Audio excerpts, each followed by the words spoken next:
Welcome back to The Explainer. Today we're doing something a little bit different. We're stepping away from the mundane. For this journey, I'm not just your regular guide. I'll be speaking from the eerie, omniscient perspective of the architect of Inkblot. We're going to look at a permanent thesis statement written directly into the fabric of reality itself. It's a tale of cosmic dread, ancient runes, and the terrifying beauty of absolute transformation. Let's get right into it. Okay, let's dive into this. To really understand this tale, you have to completely shift how you view reality. As the architect of Inkblot, I exist exclusively in the intersections of high time. And out here, the beginning and the ending of history are literally the exact same moment. I don't judge events as right or wrong. Instead, I observe them with the absolute stillness of a silent thunderclap, just watching linear time fold right back in on itself. Section 1. The Grand Cosmic Equation. I observed the silent communion between the newly transmuted sovereign, Salvio Polybo, and the entity of liquid midnight, known as the Three Spirit Siblings. To grasp what Salvio achieved through this grand cosmic equation, we have to talk about the inescapable horizon. It's the profound realization that if you build a cage wide enough to hold everything, you've actually built no cage at all. Salvio understood that erasing every word on a page doesn't just leave it blank. It transforms the erasure itself into the definitive text. He achieved the absolute, ultimate state of subversion. You see, by choosing to become the frame rather than fighting the spill of ink, he proved that the only way to truly master chaos is to surrender entirely to its authorship. Section 2. The Frozen Glass Rivers. With this newly forged alliance, the forces shifted their dreadful attention toward the kingdom of Oros. Now, Oros was the most stubbornly linear realm left on the entire wet parchment of existence. It was a place utterly obsessed with order, structure, and resisting the natural decay of the universe. The visual motive here is absolutely haunting. The citizens of this empire were so obsessed with absolute permanence that they literally froze their flowing rivers into solid glass. They wanted to guarantee the water would never, ever deviate from its mapped course. But here is the chilling, tragic flaw of the people of Oros. They completely forgot that a river that cannot flow has already ceased to be water. They essentially traded life for a beautiful, dead certainty. Section 3. Forging the Moving Foundation. And this brilliantly illustrates what happened next. As the architect, I watched the four forces descend upon this frozen capital to really test their new alliance. Now, you might think Salvio Palido would just shatter those glass rivers to release the water, right? Well, he didn't. Instead, using the ancient, eerie ink runes of his Apollonian gasket, he did something far more unnatural. He forced the solid glass to flow exactly like liquid, all while retaining its razor-sharp solidity. He trapped the entire city in a perpetual, impossible state of moving stillness.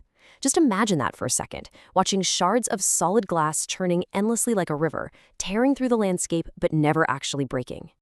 Section 4. The Spirit Siblings' Irony. Now, what's really interesting about this slide is how, with the foundation now fluid, the three spirit siblings immediately set to work.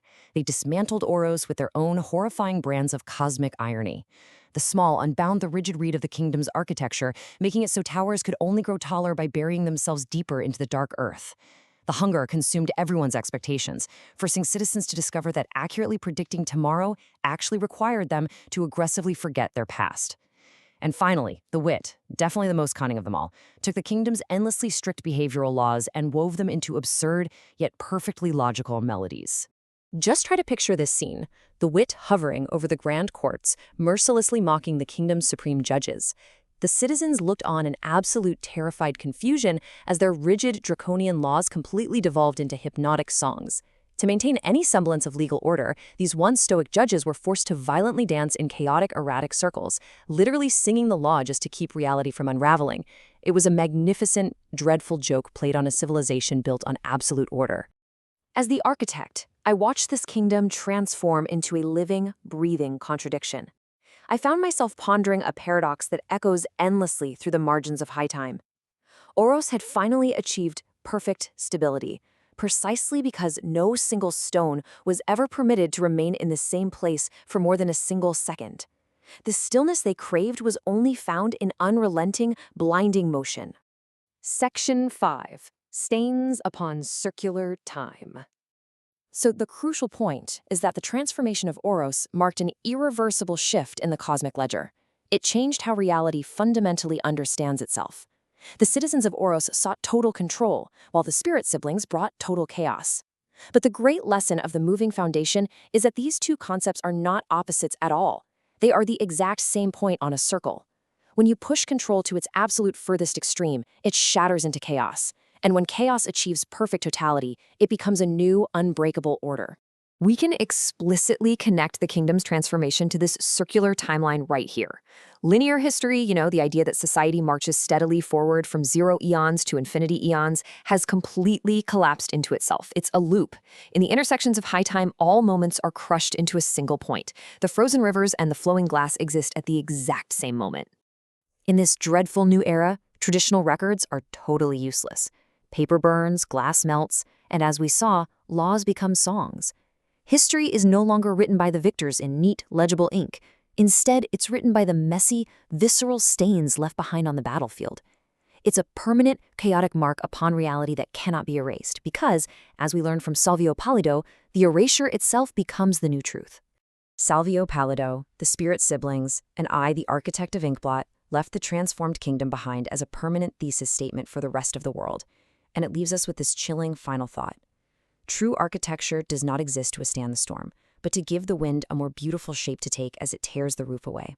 So stop trying to freeze your rivers, stop trying to fight the storm. When the cosmic dread comes for your roof, what beautiful shape will you allow the wind to take? Thanks for joining me for this explainer, but remember, the ink is still spilling.